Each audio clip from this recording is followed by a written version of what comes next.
Hola amiguitos de YouTube, ¿cómo están? Yo terriblemente mal, no tomen mate muy seguido o les causará malestares bien horribles. Pero hey, al menos tengo emotes nuevos ahora XD.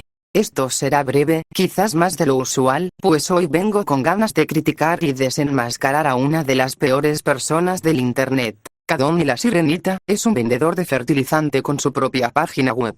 Todo bien ahí, hasta que te enteras que consume cristal del bueno, el de los más dañinos del globo.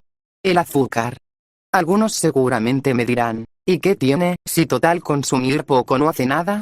A lo que yo respondo, este tipo se hizo tan adicto que cuando perdió todo su dinero, empezó a reemplazarlo con su propio fertilizante. Aunque también eso está en debate, pues se rumorea que es un plan suyo para enamorar a su amada Aguijón Rojo. Sin embargo, eso no lo priva de sus delitos, entre ellos haber cometido homicidio, crímenes de odio, y el más famoso, asalto a mano armada a un negocio de azúcar. ¿No me creen? Pues he aquí un extracto de su robo a una azucarera ecuatoriana. Corre video.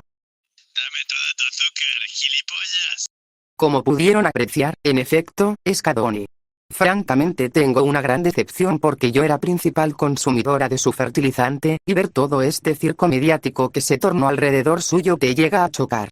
También esto le trajo consecuencias, como un destierro en sus equipos, principalmente en el dojo, tras matar a una alumna muy importante. También se le acusa de depravado por sus comentarios desubicados a su disque novia, en los cuales no disimula que solo la quiere por su cuerpo.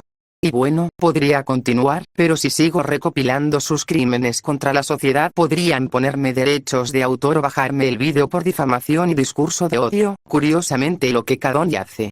En tal caso, quisiera despedirme con ustedes. Gracias por ver el vídeo, suscríbanse y denle like para más contenido, así considero subir vídeos cada que se me pegue la gana. También comenten si quieren que critique a otro individuo que consideren aberrante. Sin nada más que decir, quedamos en contacto.